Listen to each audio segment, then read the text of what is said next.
होता है, मंथन के समय पर जब शीतल तत्व की प्राप्ति हुई, उसमें बुआरी की भी उत्पत्ति हुई। ये जो झाड़ू को अपन लक्ष्मी पूजन के दिन पूजन करते हैं, बुआरी झाड़ू जो अपन लक्ष्मी पूजन के दिन रखते हैं, धनतेरस के दिन खरीदते हैं, रखते हैं, पूजन करते हैं, या अच्छे दिन देखकर उसको लाते हैं, तो केवल 2 दिन ऐसे होते हैं, नहीं 3 वैसे तो ये 5 दिन बताए हैं, परंतु उसमें अपन 3 दिन मान्य करो जिस दिन झाड़ू नहीं खरीदी है।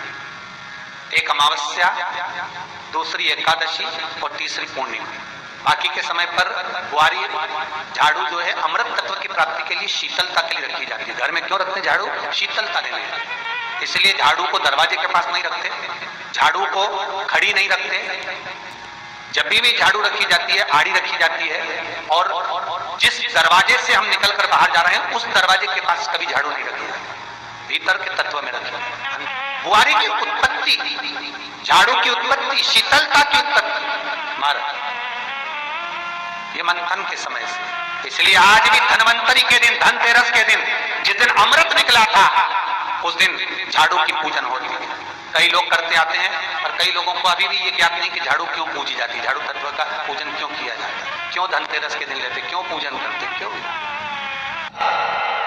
धनतेरस के दिन कार्तिक महीने में पड़ने वाली सुंदर त्रयोदशी तिथि को जो धनवंतरी की पूजन करेगा, उसके घर से लक्ष्मी कभी बाहर नहीं जाएगी। नारायण जैसे बोले तो किसान तुरंत प्रसन्न हो गया, प्रभु प्रभु आप मुझे वो उपाय, आप मुझे वो पूजा का प्रयोग, आप मुझे वो महत्व उस धनवंतरी पूजन का, उस धनतेरस की पूजन का बता दीजिए, जिससे मेरा कल्याण हो जाए, जिससे मेरा उद्धार हो जाए।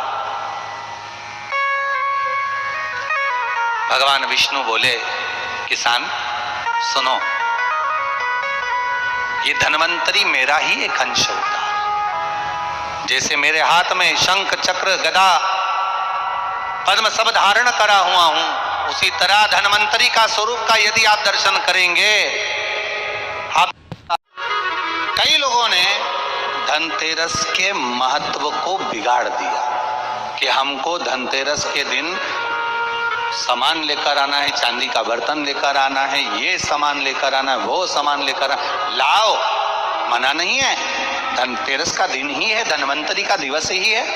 हिंदू धर्म में ये रीति रही है कि धनतेरस के दिन कोई सामग्री खरीदी जाती है, पीतल की, तांबे की,